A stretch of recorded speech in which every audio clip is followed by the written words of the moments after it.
అది గాంధీ హాస్పిటల్లో మోతీలాల్ నాయక్ అనేటువంటి వ్యక్తి నిరుద్యోగ సమస్యలపై గత 5 రోజుల నుంచి కనీసం పచ్చి మంచినీళ్ళు కూడా ముట్టకుండా నిరాహార దీక్ష చేస్తున్నాడు. అది దేనికోసమో కాదు, ఏదో రాజకీయ రంగం కోసం అయితే అసలు కాదు.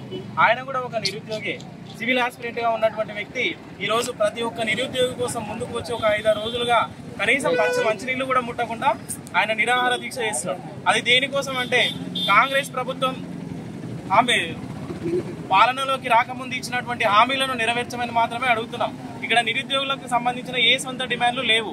వాళ్ళు ఒకనాడు డిమాండ్ చేసినటువంటి విషయాలనే ఈరోజు ఆయన పరిగణలోకి తీసుకొని నిరాహార దీక్ష చేయడం జరుగుతుంది. అవి ఏంటంటే డిఎస్సిలో వాళ్ళు ప్రకటించినటువంటి ఆ రోజు పాలనలోకి రానప్పుడు మెగా డిఎస్సి ఎట్లయితే వేస్తామన్నారో దానికోసం ఒకటి. ఇదే గ్రూప్ 2 పోస్టులు కేసీఆర్ నేను వచ్చిన తర్వాత రేపు నెక్స్ట్ గవర్నమెంట్ ఫార్మేషన్ అయిన తర్వాత 2000 పోస్టులు వేస్తా అంటే ఆయన కంటే ఒక పోస్ట్ ఎక్కువనే వేస్తా అని చెప్పినటువంటి వ్యక్తి రేవంత్ రెడ్డి సార్ గారే. అండ్ జీవో 46 ఖచ్చితంగా బీఆర్ఎస్ వాళ్ళు మిమ్మల్ని నాశనం చేసిరు, నట్టేట ముంచిండ్రు. ఈ ఒక్క నెల మాత్రమే మీరు పుస్తకాలు పక్కకు పెట్టండి, తర్వాత 1 సంవత్సరం మనకు ఉద్యోగాల జాతర మాత్రమే ఉంటది అని చెప్పినటువంటి వ్యక్తి కూడా రేవంత్ రెడ్డి సార్ గారే. సో ఈ రోజు ఆ జీవో 46 గురించి కూడా పలకరించడం లేదు. ఇంకో విషయం ఏంటంటే గురుకుల రిలిక్విష్మెంట్ మిగిలిపోయిన 3000 ఉద్యోగాలు ఏవైతే ఉన్నాయో దాన్ని కూడా మేము ఖచ్చితంగా ఫుల్ఫిల్ చేస్తామన్నారు. అండ్ జీవో 317 ఇవన్నీ నిరుద్యోగ సమస్యలు. ఇవి మేము ప్రకటించుకున్నటువంటివి కాదు.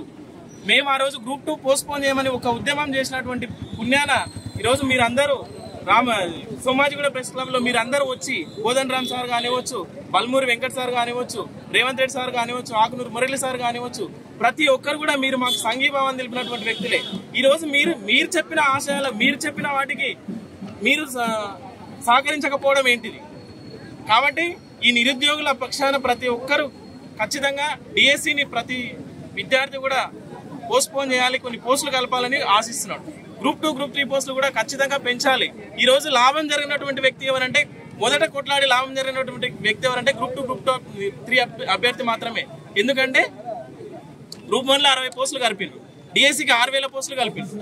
ఫస్ట్ కొట్లాడినటువంటి వ్యక్తి గ్రూప్ 2, గ్రూప్ 3 అభ్యర్థి మాత్రమే. వానికి ఈ రోజు ఎటువంటి లాభం దక్కలేదు. కాబట్టి ఖచ్చితంగా మాకు పోస్టులు పెంచాలి, తగిన సమయం డిసెంబర్లో ఎగ్జామ్ నిర్వహించాలి. డిసెంబర్లో ఎగ్జామ్ ఎందుకు అంటున్నామంటే గ్రూప్ 2 ఎగ్జామ్ ఆగస్టులో ఉంది, గ్రూప్ 3 ఎగ్జామ్ నవంబర్ 18, 19 ఉంది. దీనికి 3 months వేరియేషన్, కానీ సిలబస్ ఎట్టి పరిస్థితిలో చేంజ్ లేదు, సేమ్ సిలబస్. కాబట్టి మళ్ళీ 3 నెలల ఖర్చులు మాకు ఎక్స్ట్రా అవుతాయి. ఎట్టి పరిస్థితులు మేము నవంబర్ వరకు వెయిట్ చేయాల్సిందే ఇక్కడ.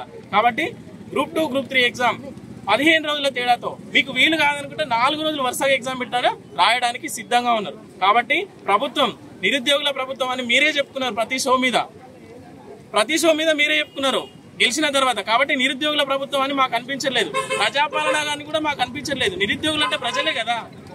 కాబట్టి డిఎస్సికి నిన్న షెడ్యూల్ ప్రకటించిండ్రు, అంత 10:30కి షెడ్యూల్ ప్రకటించాల్సినంత అవసరం ఏంది? మండే రోజు ప్రకటిస్తామన్నారు, ఇంత లేట్ చేసి కూడా మీరు 10:30కి ప్రకటించడం ఏంది? మీకు తెలియదా ఒక 50,000 నుంచి 1,00,000 మంది వరకు కొత్తగా క్వాలిఫై అయిన వాళ్ళు ఉన్నారని తెలుసు. గ్రూప్ 2 వాళ్ళు సంవత్సరం నుంచి కొట్లాడుతున్నారని తెలుసు.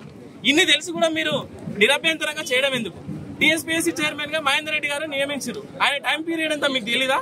డిసెంబర్ వరకు ఆయన టైం పీరియడ్. ఎవరైనా అధికారంలోకి వచ్చిన తర్వాత నేను ఇది చేయాలని ఖచ్చితంగా ఆతృత ఉంటది.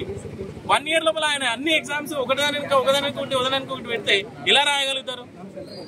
మీరే చెప్పారు కదా సార్, ప్రతి అంశం మీరే చెప్పారు కదా. గ్రూప్ 1 ఖచ్చితంగా 1:100 చేయాలి.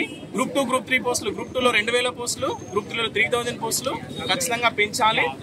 తర్వాత డిసెంబర్లో ఎగ్జామ్ నిర్వహించాలి. డిఎస్సి కూడా ఖచ్చితంగా ఒక 45 రోజుల నుంచి 2 నెలల వరకు ఖచ్చితంగా టైం ఇవ్వాలి. జీవో 46 కూడా రద్దు చేయాలి. డిఎస్సి పోస్టులు కూడా 25,000కు పెంచాలి. ఖచ్చితంగా ఇవన్నీ మాకు సవినయంగా విన్నవించుకుంటున్నాం. మీ మీద మాకు ఇప్పటికి కూడా నమ్మకం ఉంది, ఎటువంటి మాకు నెగిటివ్ ఆలోచన లేదు. ముఖ్యంగా 5 రోజుల నుంచి నిరాహార దీక్ష చేస్తున్నటువంటి మోతీలాల్ నాయక్ అన్న, నీకు ఖచ్చితంగా ఇది పోస్ట్ పోన్ అయి మాకు పోస్టులు కన్నా పెరిగితే రాష్ట్రం మొత్తం మీకు కృతజ్ఞతాభావం ఖచ్చితంగా తెలియజేస్తారు. అండ్ ఇది చేస్తే కూడా కాంగ్రెస్ ప్రభుత్వం 15 days కూడా టైం లేదు. మొన్ననే టెట్ క్వాలిఫై అయినారు, అసలు ఎట్లా రాస్తారు? 15 days టైం ఇస్తే ఉన్న సిలబస్ కి కొంచెం సెన్స్ ఉంది అనిపిస్తుంది నాకు. అదే ఎగ్జామ్ వాళ్ళకి పెడితే రాస్తారా? ఇంత ఎక్కువ పెట్టుకొని సిలబస్ ఎంత ఇచ్చిరు, అసలు అంతా 15 days లో ఎట్లా కంప్లీట్ చేస్తారు? ఎంత ఒత్తిడి పడుతుంది నిరుద్యోగుల మీద, ఇంత ఒత్తిడి చేస్తారు కదా. ప్రభుత్వానికి ఇంతనన్నా కొంచెమన్నా సెన్స్ ఉండాలి.